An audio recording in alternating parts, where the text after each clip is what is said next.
Yo, what up guys, it's Flark, and it's that time of season again. PvP guide time.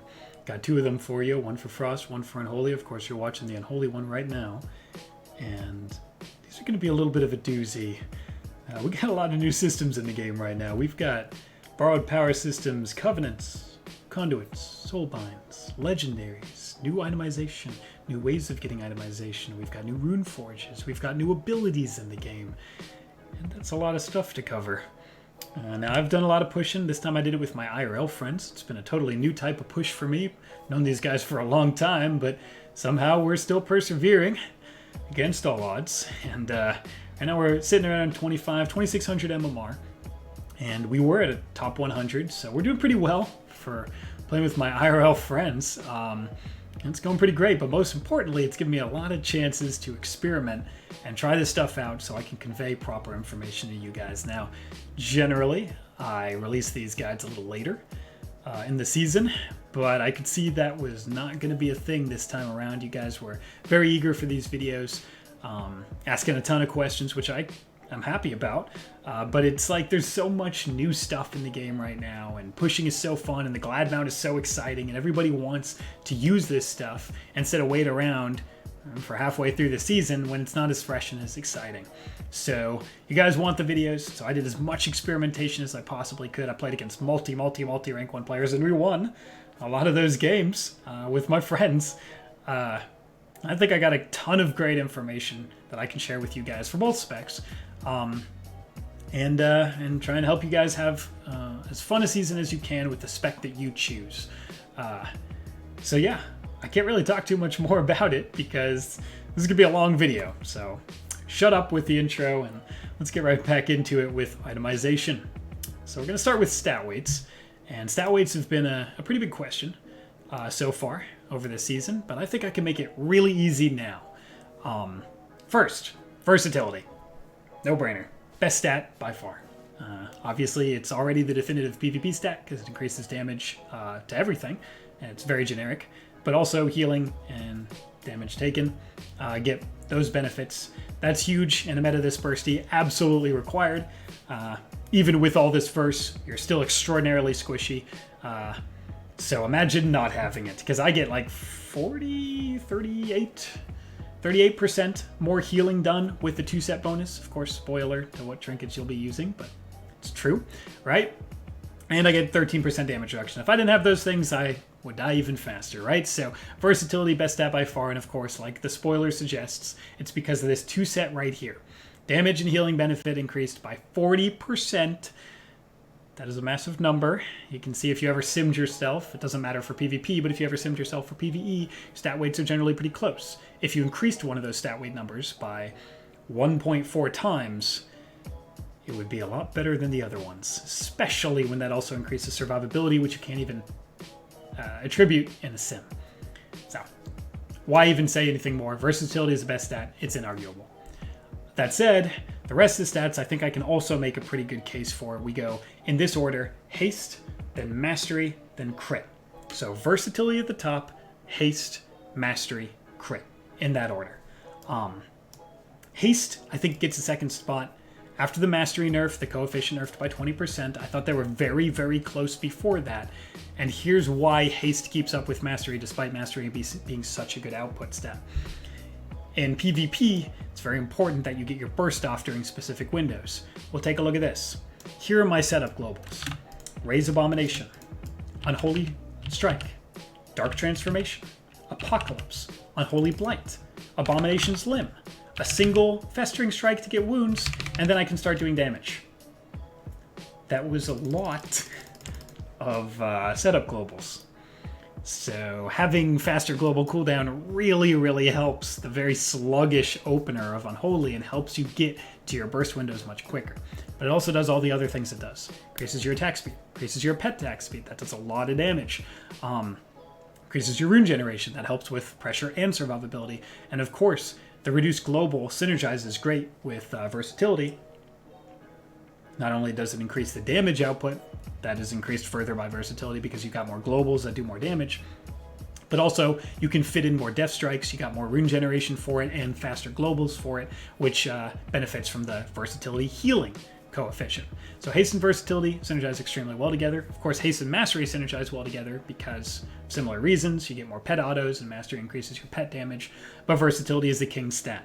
So the fact that haste just kind of has a hand in all of that and increases survivability as well as damage, just like versatility does, I think that pushes it over the edge, and the 20% coefficient nerf to mastery certainly helps me further that. I'm going, you'll see, and I'll just put this up on the screen, I have 1,000 verse, tons of verse, 436 haste, 167 mastery, right? So I went haste over mastery. And so far, for both specs, that's felt pretty good for me.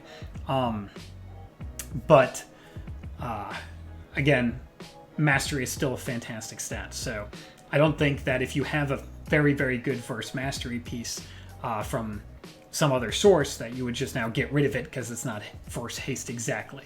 So on that note, I think it would go like this, because I still think crit is at the bottom, and while crit is unnerfed in PvP, it just doesn't do anything specific for us. It doesn't give us any procs. It's just an output stat, and all the other output stats are better, or they increase survivability as well.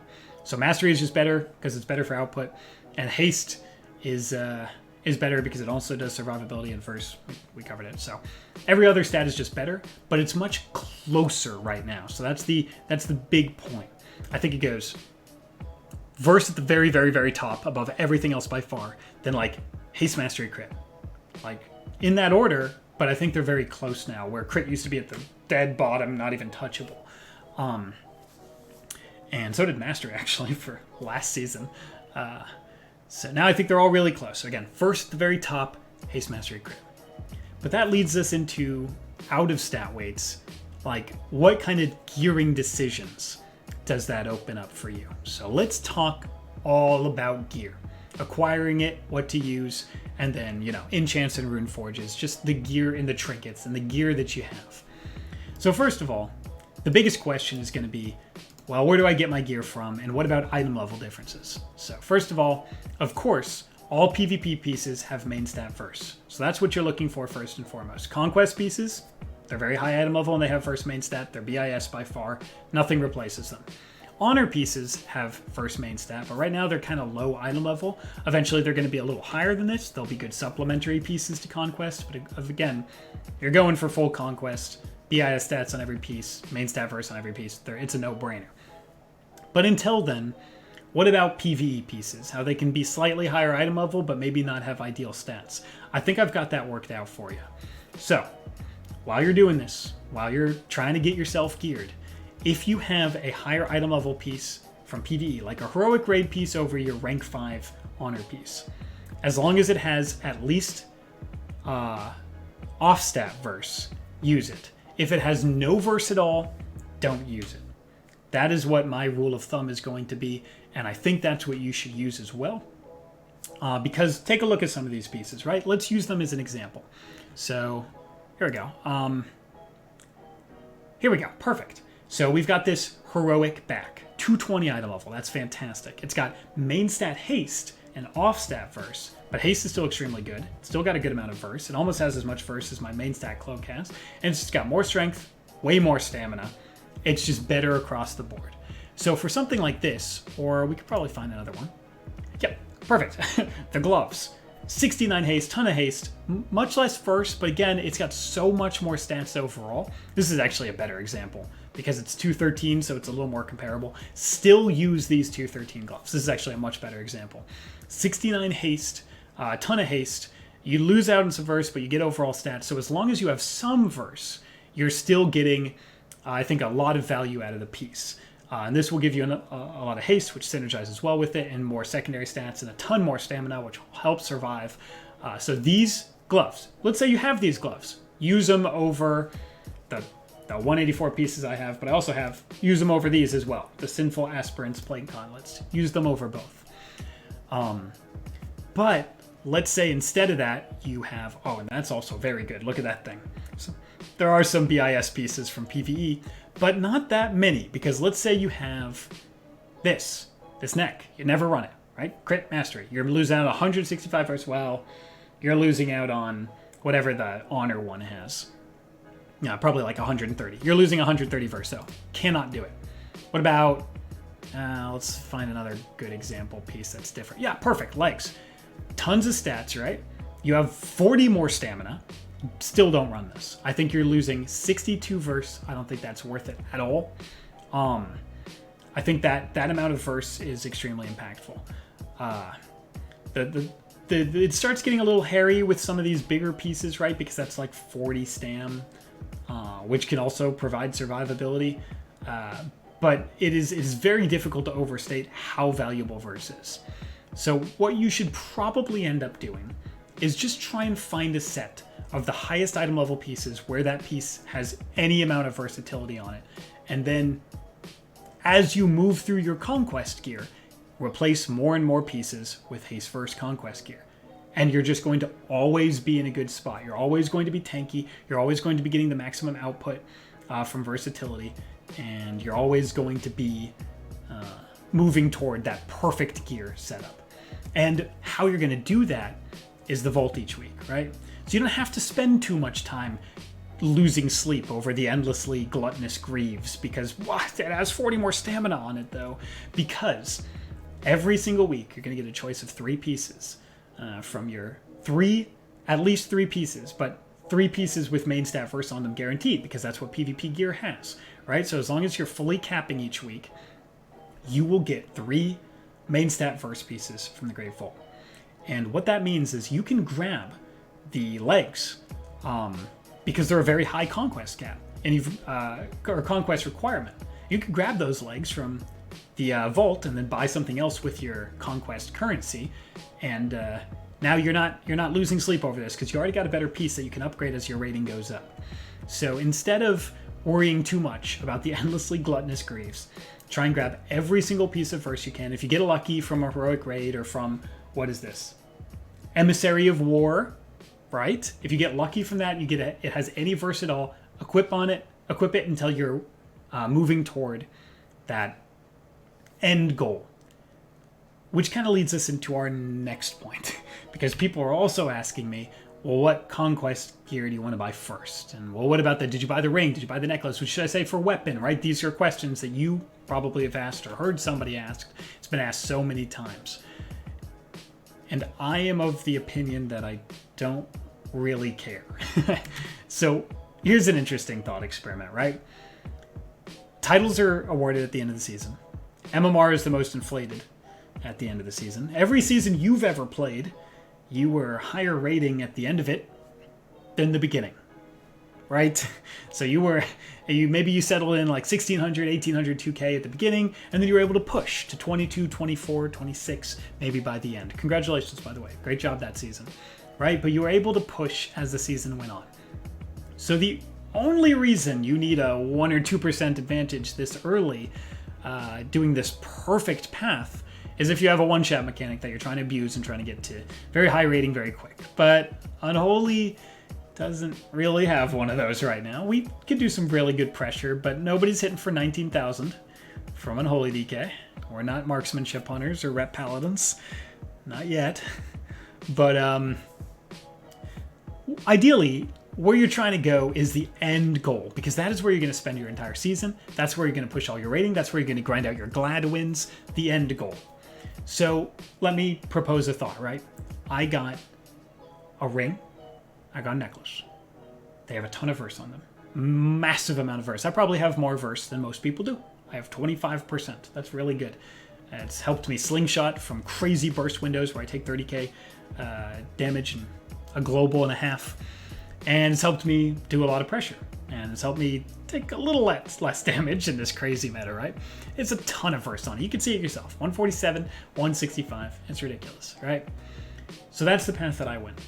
You could also save your conquest and buy a really sick weapon. And then you have more weapon damage and your auto swings hit harder, and so do all your attacks. And you just do more damage, you feel really good about it.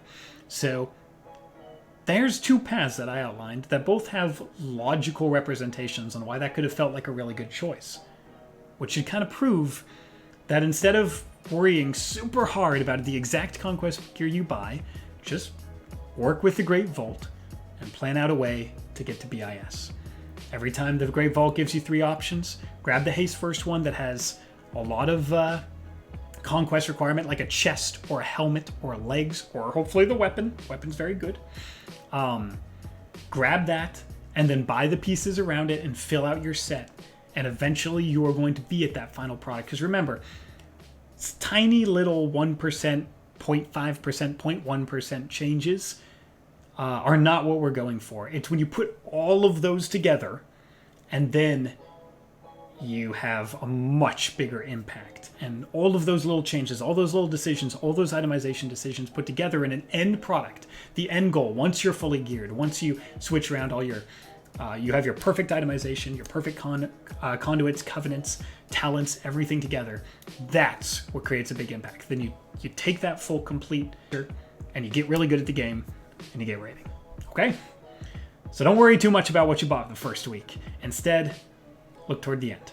You're looking for haste and verse main stat on every single piece.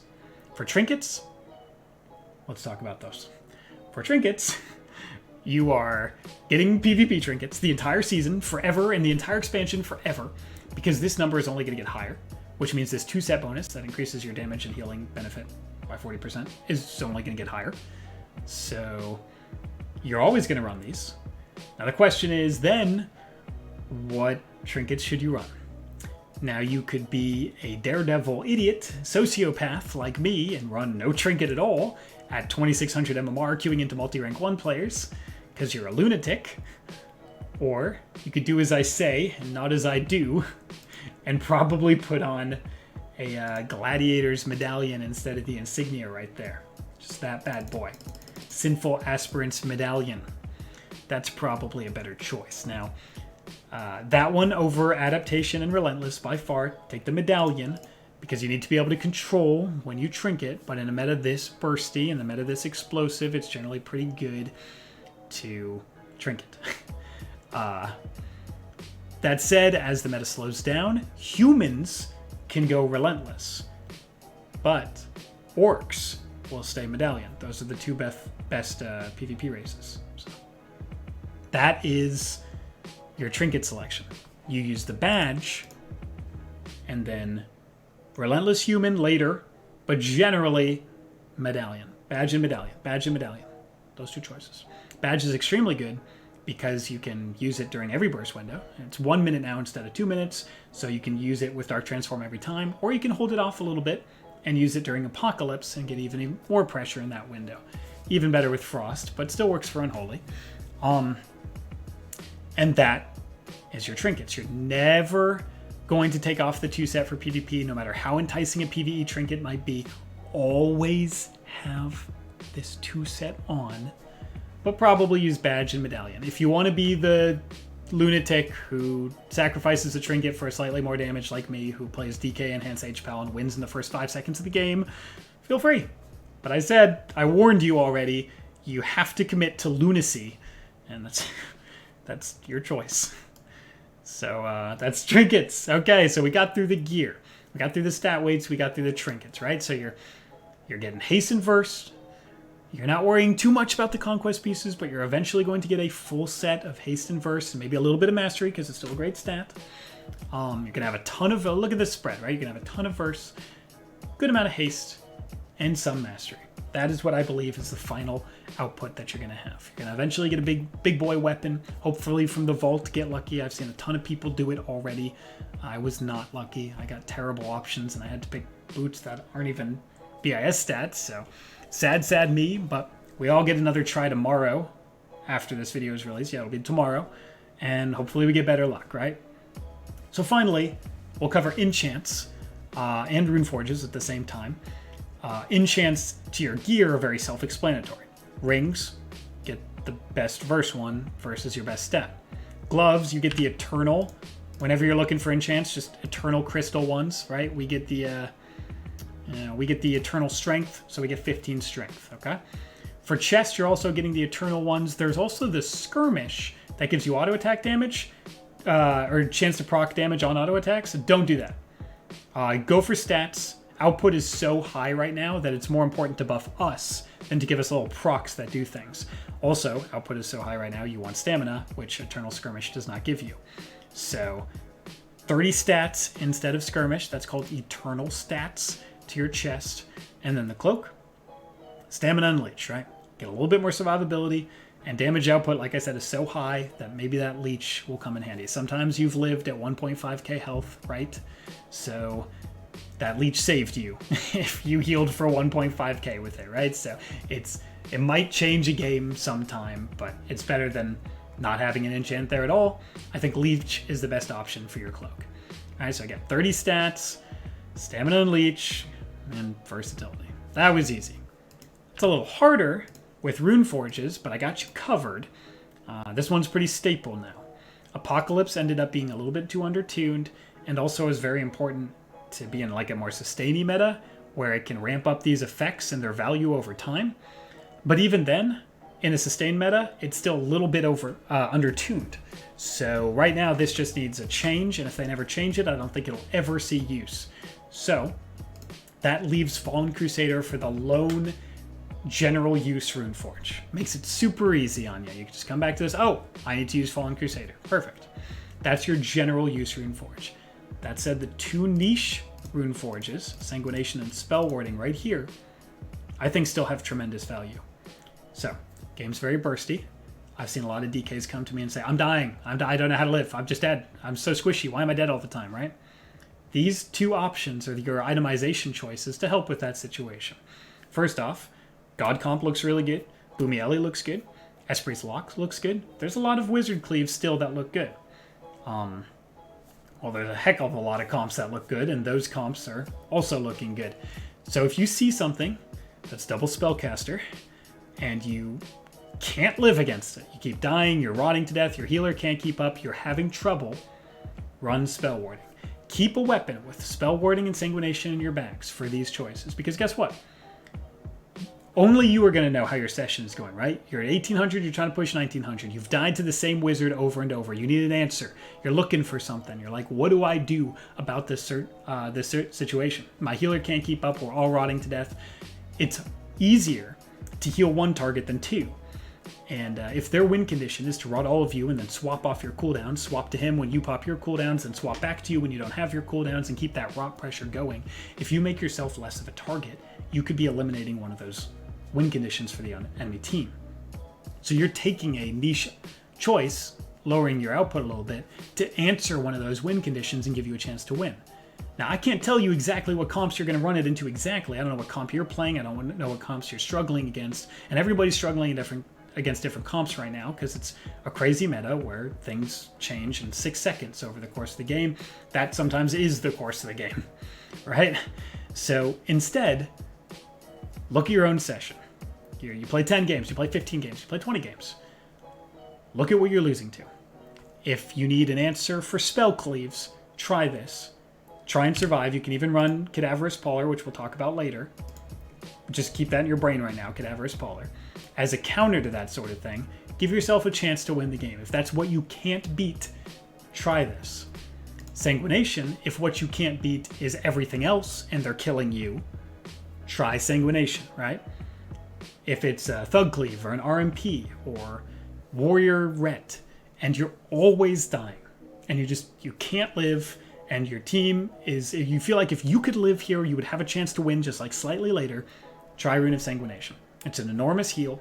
It's very good answer to burst, because if you pop one cooldown with it, it's generally enough. One cooldown, like an AMS with a 50% heal, generally fully tops you, instead of a situation where they plow through your AMS and you had no healing anyway, and no supplementary healing anyway, and your healer was CC'd and you don't live, and then he has to pop everything. He has to trinket and you have to pop a few more CDs. Like, it saves that snowballing pressure from the other team. Sanguination is a good answer for that.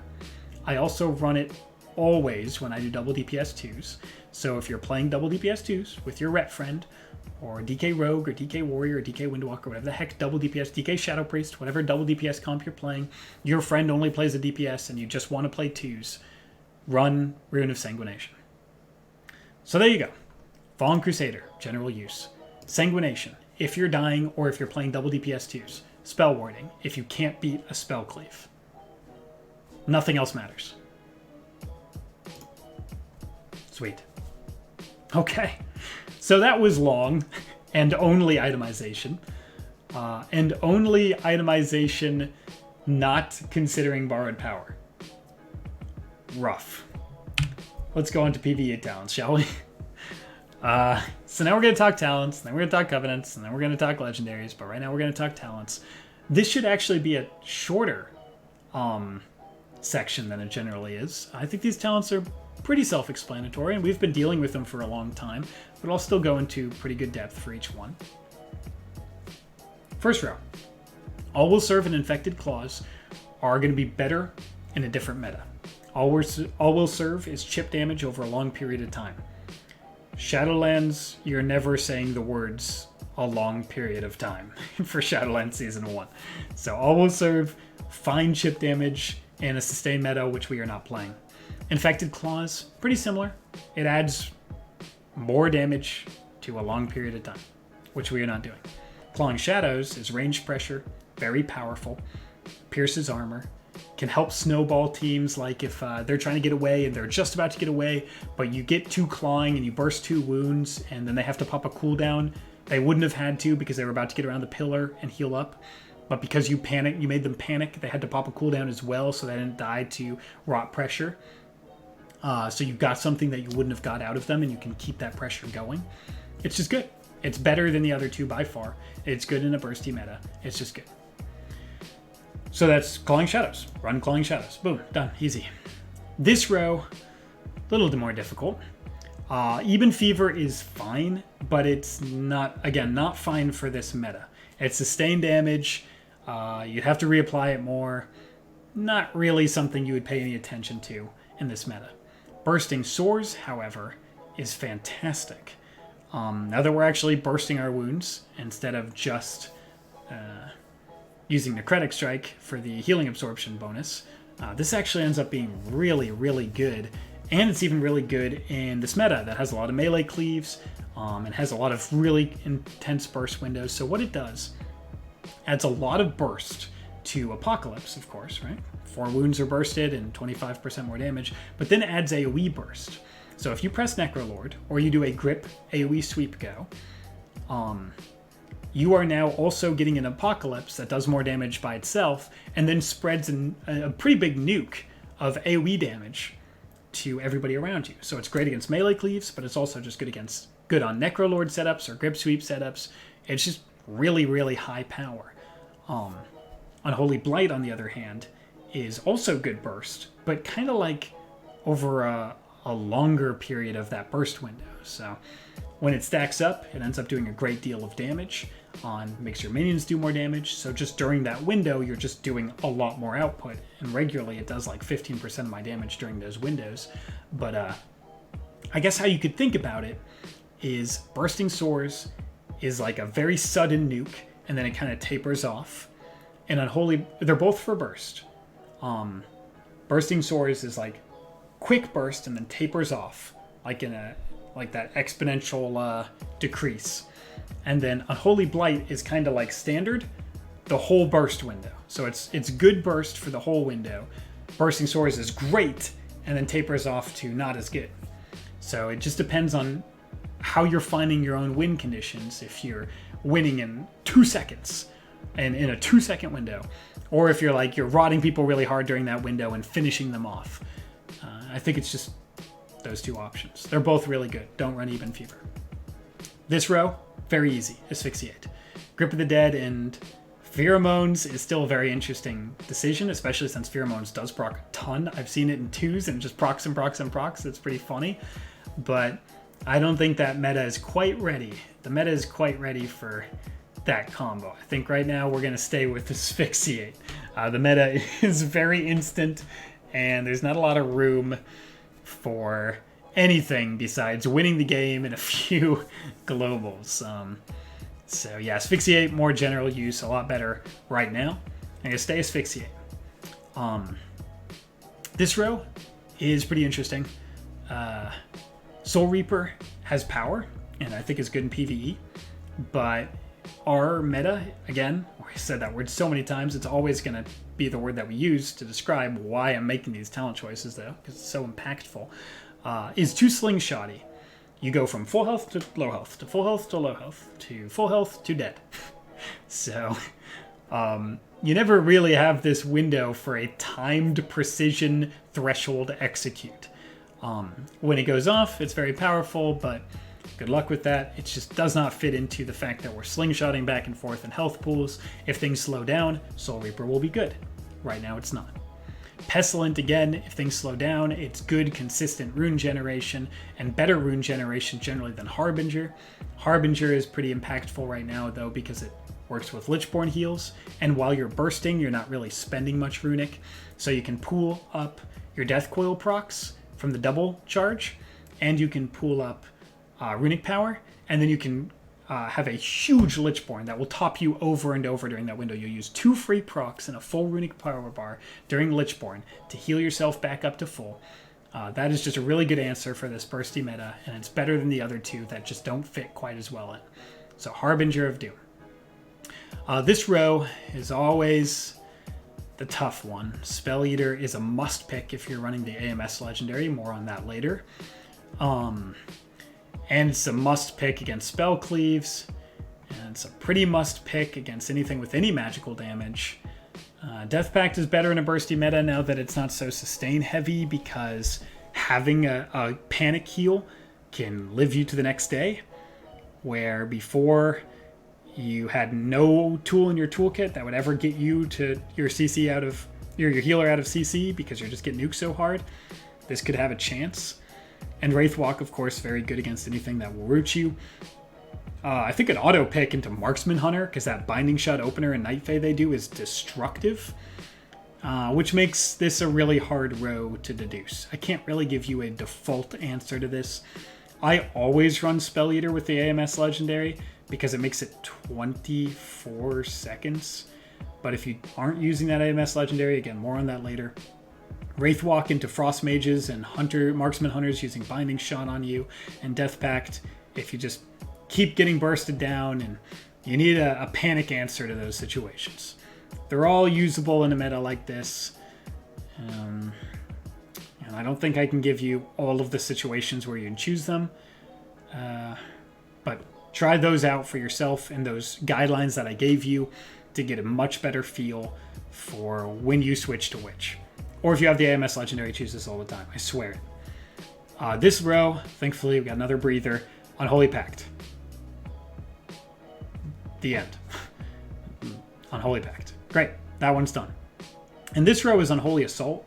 And I think it's also really just set in stone Unholy Assault. 20% haste is so important in this meta when you need to get your globals out fast, get your burst out fast, and have big burst windows. And it's the exact same cooldown as Apocalypse, so you can always use Unholy Assault into Apocalypse. Just very, very powerful. Army of the Damned is more for sustained pressure. Again, we're not talking about a sustained meta right now. And Gargoyle, clunky. It's clunky. It's just clunky. It's been clunky since they made it a talent. It's always something I wish was good, but it's just clunky. If it gets lined or kited, it just stops firing, and it just doesn't switch targets fast, and it's very clunky. And I don't think anybody's going to see any competitive play with that. Not too bad, right? Clawing Shadows, Blighter Soars, Asphyxiate, Harbinger, any of these, Unholy Pact, Unholy Assault. Watch that 10 times. That last synopsis, not the whole thing, 10 times, and you've got your entire talent set up for what I think will be the season. PvP talents, let's just rapid fire them real quick, starting with my default 3. Raise A-Bomb, still does decent damage, still applies wounds, still refreshes Virulent Plague. Lots of very good tools, very synergistic with Bursting Sores and Unholy Blight because it makes it do more damage. A fantastic PvP talent for output. If you need more output, use Raise A-Bomb. Necrotic Aura, similar. Output gives your allies more damage, gives your healer more damage if they're an H-Bell or a disc that just pumps right now. Great with your damage because you have tons of magic damage, especially with Clawing Shadows and Bursting Wounds and Unholy Blight. Just good output. And if you're playing with any partner that does magical damage, very good. Decomp Aura, also very good, because guess what? Here's that word again. We're in a bursty meta. So if people are, remember, they're slingshotting. So they're going from low health to full health to low health to full health. Well, what if their full health is lower? Then they could die in the next burst window, right? So if people are slingshotting back and forth between low health and full health, decomp becomes a lot more valuable because that means they're losing 15% off that full health every single time they top themselves. Very, very good in this meta. And that's why these are my default picks. But let's say you're playing with a warrior and you don't have a lot of magic damage and you need some utility options. Let's go through all the other picks, starting at the top. Life and Death is an RBG talent. Run it in RBGs instead of probably Decomp Aura. Never ever run this in 3s or 2s. Dark Sim is a fantastic utility that we've talked about tons of times, every time I do on Unholy DK PVP guide. But to do it once more, it's worse now. It used to be able to sim GPI spam and win games off of that. It can still win games off of stealing a poly, especially since burst is so high. But it's not quite as impactful as when you were stealing game winners every time it was up. I still think this is very good, but you could also make the argument that having Dome down at the bottom here, which we'll talk about, is more important when everybody's one-shotting than giving a chance for you to have CC for your one-shot. Maybe it'd be better to prevent their one-shot. Still, if you can set up a poly, and then if you can steal a poly and set it up on the healer, and then do your entire go, it's going to be very difficult for them to recover. So the same kind of very skill shot, super awesome, feels good, can take any really impactful CC or bubble in a meta this bursty, right? It's very, very skill shot. If you find yourself with no answers against a comp, try Dark Sim. Necrotic Strike, 4% of the target's maximum health and healing received. Too low. Too low. They nerfed this in BFA when health pools were massive and damage was not as high as it is as in ratio of damage to health, max health. So when they nerfed this, and then they didn't unnerf it, that made it obsolete now. So you don't run this. You never run this ever right now. If they buff it, or if health pools somehow get massively inflated again, you will go back to running this. Right now, you do not. You do not run this. Reanimation is a total meme, do not run this. Cadaverous Pauler was to be paired with Spell Warding Runeforge that we talked about before, right?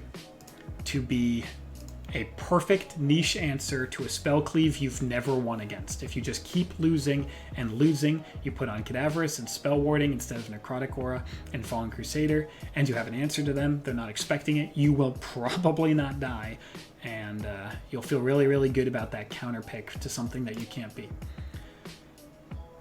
Bargain is always very controversial with me. I think it is bad.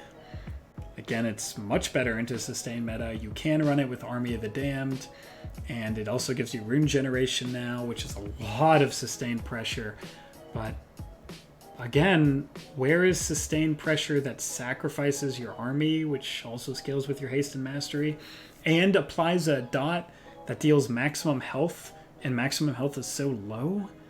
I mean, 8% of somebody's health is like less than a festering. I mean, this is nothing. It's so low.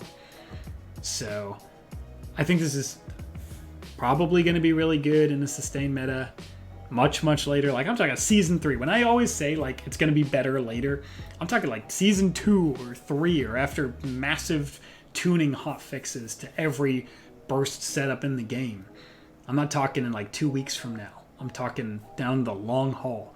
I don't think this is good at all. Now, Transfusion is a nice counter pick because damage is so high. It gives you a Panic Death Strike and a ton more after that. And then you could do that you could, since you don't need to use any Runic on Death Coil, you could stack up Death Coil procs. And while you're using Transfusion, and you can heal yourself for a ton, and then Lichborn with your procs from Harbinger of Doom and Runic that you didn't spend because your Death Strike costs less, and you can have like a ton of healing for a long time. So again, you have answers to survive. Start going through all of the points where I talked about choices you could make to live. Like, let's look at those, right? Harbinger, with Transfusion. I'm in combat, but with Transfusion and the Sanguination rune, right?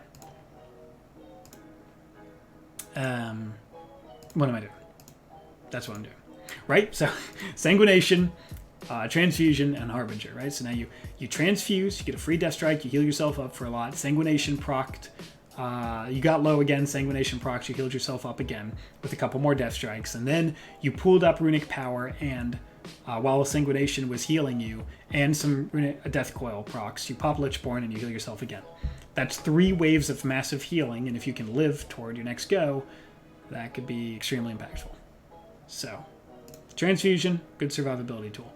Zone, fantastic survivability tool for yourself against double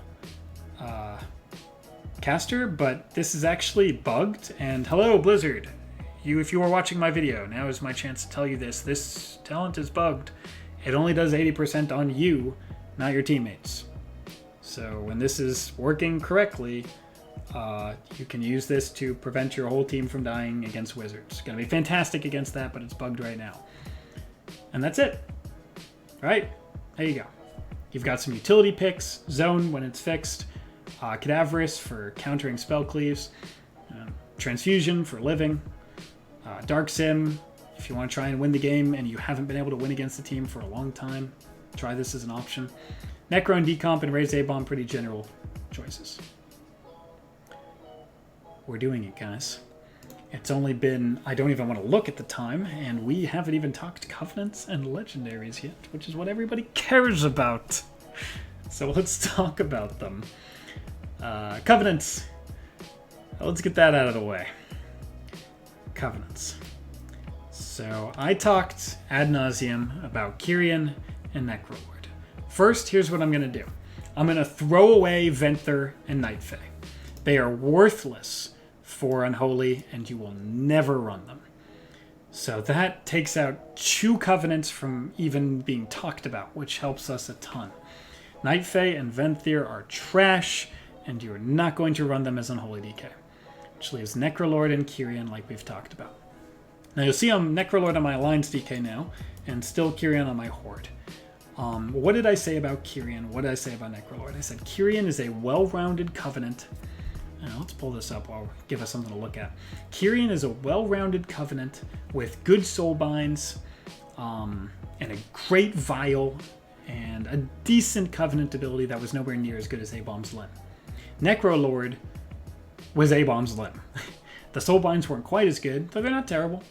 And Fleshcraft is pretty bad, but A-Bomb's Limb is really, really, really, really good. So, one is well-rounded, which means it's pretty good into a sustained meta. The other one is all-in, one-shot, fantastic Covenant ability, one of the most impactful in the game, which is really good into a burst meta. And which one are we in, guys? There's a pop quiz. We've been talking about it for 40 minutes. Burst. So I was originally going to talk about how I think Kyrian and Necro are both good, and it's a toss-up. Instead of doing that, because we are so... I was also going to give us a chance to see if any tuning came in that changed this, but in fact, they did the opposite. They pretty much said that they weren't going to change this meta because they lowered dampening in 2s from 20% to starting at 0%. So they're like, nope, this is what you get for a whole season. Why would they have ever done that if they weren't going to keep burst this high? They weren't going to change dampening mechanics and then change them back when they nerfed burst. So they're effectively saying this is the meta we're going to have. And if they're saying that, then I'm saying that, and that means Necrolord is better. So what's going to happen is for Season 1, it looks like, you will run Necrolord. And then for 2 or 3, you might run Kyrian. Because once the game gets more well-rounded, and you get the Owl Boy, and you need survivability to live the long game, then you're probably going to want to run the thing that allows you to do that. But right now, Season 1 of Shadowlands, you're going to run Necrolord. There. Unholy DK is going to run Necrolord, and spoiler, Frost DK is going to run Necrolord too. So, that allows me to sit here and talk just about this Covenant, its Conduits, and its Soulbinds. So first, you pick the Necrolord, A-Bomb's Limb, then you grab Plague Divisor, and you get, of course, this, and you go down this path that I have so far on your way to a second Endurance in Ultimate form, which will give you Volatile Solvent. I play Frost mainly in 3s, but probably Brutal Grasp or Convocation of the Dead or Eternal Hunger. I think Eternal Hunger, so you're going to have 2 potencies to choose from, so that or makes sense because you don't need to just pick one. So you're going to pick Eternal Hunger probably for the first one, and then Brutal Grasp because Abomination Limb does so much damage and so impactful in your burst windows for your second one. So you're going to do this. Volatile Solvent, Eternal Hunger, Oozes, Frictionless Coating. Hardened Bones is what I have because this is lower, but probably start with Insatiable Appetite. Insatiable Appetite. These don't matter. Now Brutal Grasp. Now Hardened Bones. And then Ultimate form, which is key. This thing is amazing. It is if you channel it to just try and prevent CC for the duration, they kick you, then you got a kick for your healer. That's just a nice feeling. If you use it as a skill shot, like right on a polycast or fear cast, clone cast, any cast, you use it right when that cast goes off, you immune to CC. That's fantastic. If you do it on a go when they grip you and sweep you in, they get the AoE sweep. Nope. Because you pre-casted Ultimate form and you're out of it, so you can get out of the Cleave Fest and you can peel for your teammates. You can predict a kidney with it. You can predict a root with it. You can predict the Binding Shot opener with it. You can predict so many things. You can use it to stop casts that are going off, or you could just channel it for CC immunity for a while, and if they don't kick you, then you got CC immunity with health and a full Fleshcraft. And if they do kick you, you got a kick for your healer. If it's like a lock with a very long kick, that could actually be 20 seconds of that your healer is very happy that a DK somehow got his kick. Because generally that's not a tool that you have. And remember, HPALs love playing with wizards because they get the kick for the HPAL free casts. If you get a kick for an HPAL, it's actually pretty dang good. So, Plague Divisor Merilith with this path down to the bottom. You like Eternal Hunger, Brutal Grasp, Insatiable Appetite, Hardened Bones. If you do ever use a Finesse Conduit, by the way, Icebound Fortitude's probably going to be the best one eventually. But the reason it's so good that we're avoiding one right now is because, again, your best one is something that reduces the cooldown of ability you might not even see again with how fast gameplay is going. Which also makes Plague Divisor much better because it prioritizes those bursty games, which is the meta that we're in. So Kyrian I don't think was off at all. I think it's going to be in Season 2 and Season 3. But it is so obvious that Necrolord, even in Conduits, prioritizes a burst meta. I swear to God, those words are going to mean nothing to us. I've said them so many times, but it's true. I mean, if you've played 2 games of Shadowlands Season 1, you know how fast damage is coming out. So you don't need me to tell you that things that react to a situation of high damage are going to be better right now. And Plague Divisor does just that. If things slow down, you're going to feel like this is a lot worse. And that's when we might choose the Kyrian pick. Because Vial will feel really, really good when games are going to 30% dampening. Maybe it'll never happen during Shadowlands. Who knows? It's been a long time since I have seen an entire expansion go without a dampening meta. I don't make the game, though. And that's your Covenant. Necrolord, Plague Divisor, down this path. That's a Conduits. Boom, done. Fantastic, beautiful, lovely. Godspeed. Which leaves us with one more system to discover. Borrowed Power Legendaries.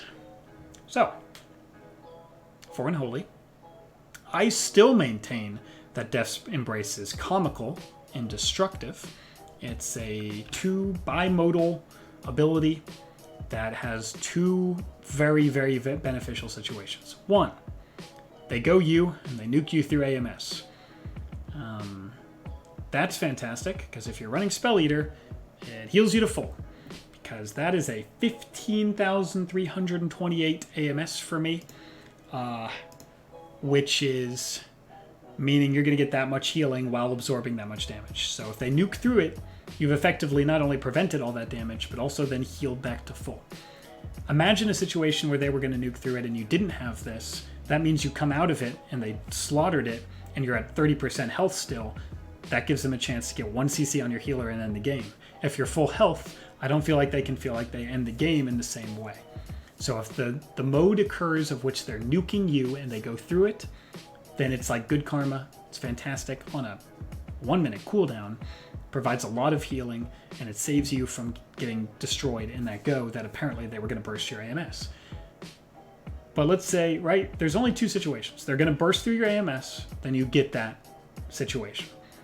If they don't burst through your AMS, so they go through it but they can't take it off, or they don't go you at all, then AMS is still active because they have to take it off for it to be off, right? So if they didn't go through it, then it's on. And if it's still on, that means it's on for 24 seconds. So if it's on for 24 seconds, that's 24 seconds of CC immunity. Root, Fear, Clone, Poly, Imprison, Fell Eruption, Nova, Chains, the Frostworm's Fury Stun, Absolute Zero, Hex, Shaman Root, Entangling Roots. There's a lot of things that are magical CCs in this game. And if you're not getting affected by them for 24 seconds, it's a perfect setup for your burst windows. It's a perfect setup for your peeling for your teammates. You're not going to get triple CC'd, so they 3v1 one guy. It's fantastic against Rogue Mage. It's fantastic against Spell Cleaves. It's just a very, very good legendary. But I've seen some other things. I've seen Death Certainty. I'm not even sure why I've seen it. It's pretty interesting with Sanguination, honestly. And with that Conduit, that gives you more damage when you get a sudden Doom proc. And with Harbinger of Doom. So it could be a lot of little spike damage here and there. D&D is not that useful to get back up, but you both of your spenders, so sometimes you have to Death Strike to heal, or you have Sanguination you have to Death Strike to heal. It'll do a little bit more pressure. And sometimes you will get a couple of Harbinger procs, and you'll send 2 Death Coils, and it'll do more damage, especially with that Conduit. I'm not sure if I have that. There's a Conduit that increases your Death Coil damage. But that requires you to have it. Oh, there it is. Embrace Death. Yeah, 45%. Pretty impactful. So if you were to run Death Certainty, and I have seen people use it, and I think that's a little bizarre, but we don't have access to that many good Unholy Legendaries right now, so maybe they're just not down with the Death's Embrace play. It should be run with that Embrace Doom and Harbinger, and you can fire off big Death Coils, and when you have to heal yourself, you fire off slightly bigger Death Strikes, and it's just more output. It certainly is, and it could be technically burst with Embrace Death. That's 2 coils that hit 45% harder and 35% harder back to back for free is actually pressure. So pressure matters in PvP. It's probably not a PvE legendary at all, but PvP has different win conditions, and if you can finish somebody from a range with 2 much bigger Death Coils, that could be impactful. And that's what they're thinking, right? In PvP, you have Clawing Shadows, Bursting Wounds, and Death Coils, and Pets, and Disease all at a range. It's like you can kite out and do your full rotation at a range, kind of like what Survival does, where they stay out of the bursty fray. They stay out of that destruction zone, and they just fire their whole rotation that does a ton of damage. Makes it very difficult to peel them. Makes them very difficult for you to recover. It makes it very difficult for you to cleave them. You can play it very similar to the survival approach, and that's what I think Death Certainty is used for. I've seen it. I haven't personally used it, but I've seen that be valuable. Once you get Frenzied, that is also a very good output legendary, just an overall use output legendary. Very impactful during every Dark Transform, and Dark Transform's a minute cooldown, so it increases your sustain, but also gives you more impactful burst windows, which is very important in this meta. Super Strain is sick in RBGs. I don't think it's as sick for Unholy, but RBGs, it could have some value. And Deadliest Coil, it's good single target. I haven't seen anybody run it. It's from the raid, and the raid's apparently pretty hard. I'm not going to step foot in there. I don't think it's that great. Has some niche utility usage, but the other ones I think are just better overall. And I don't think anything else is worth considering in this meta right now. Sephu's with Orc Racial, pretty decent. And Pheromones has potential later. But I think the 3 right on the right here, right on the top. Death Certainty, I've seen it used. I think it's just an early use legendary. Death's Embrace, I'm still really high on. And Frenzied is the output legendary of choice. Let's call it that.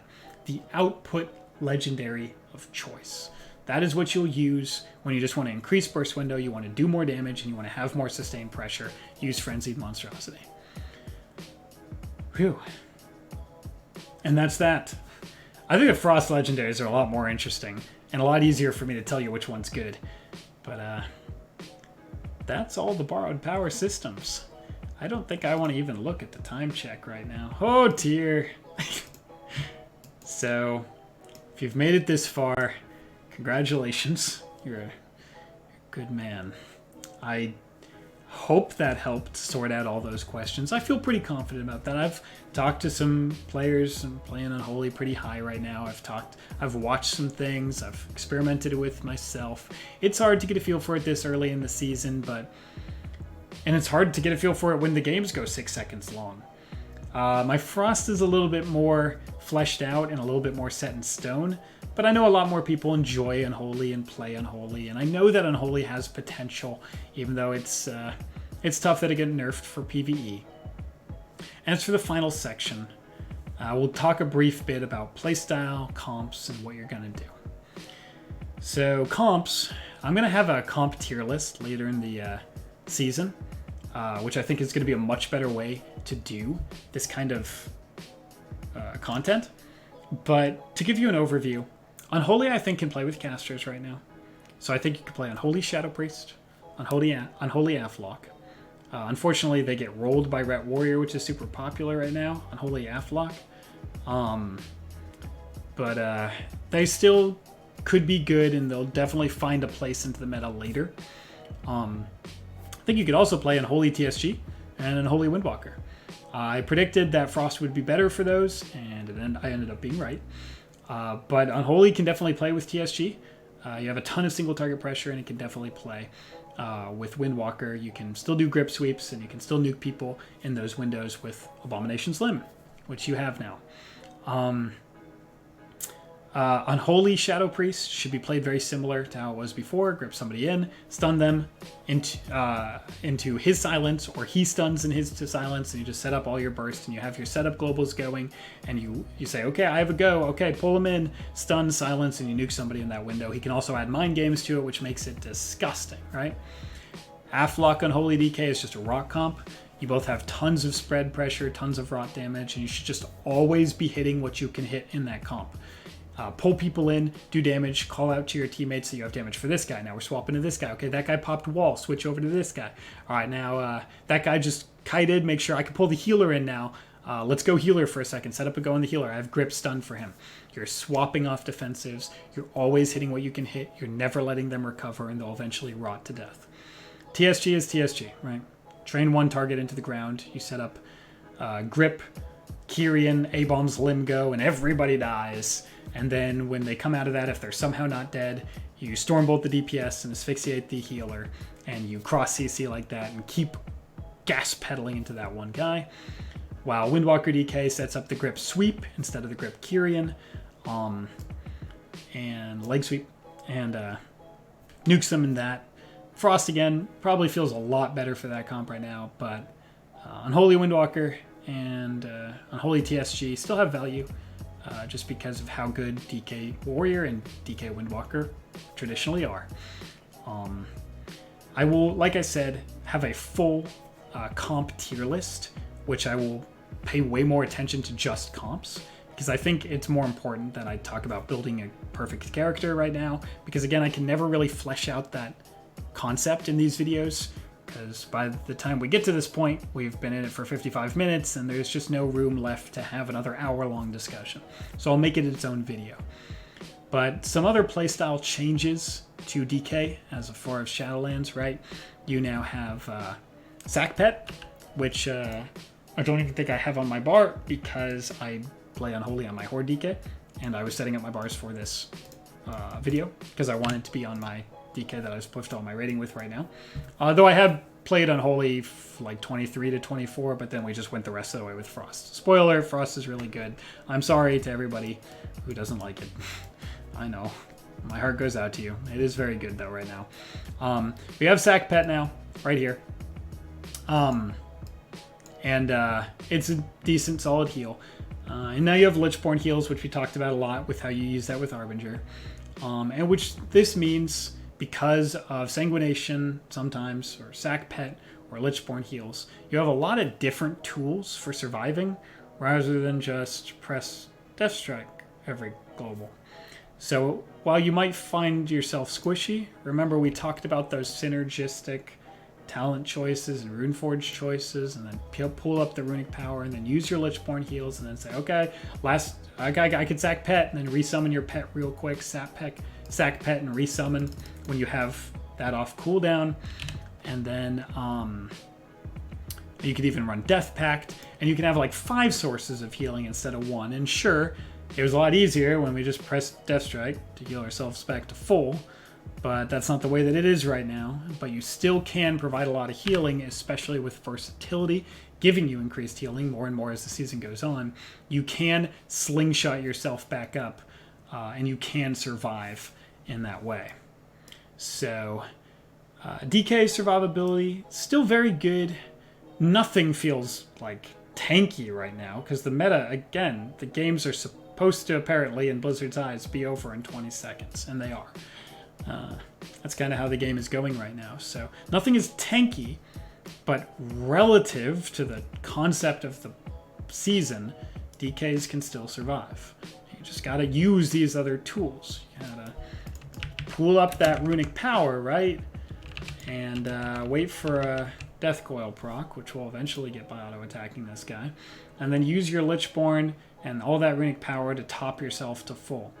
And then Fleshcraft and the Gate, and sacking your pet, and you just got to keep rotating through your cooldowns, and AMS with the AMS Legendary, and all of those tools, and Transfusion and Sanguination, all of those tools, if you put them all together in a big bucket, you have your DK survivability. I know it's harder, but you'll feel better.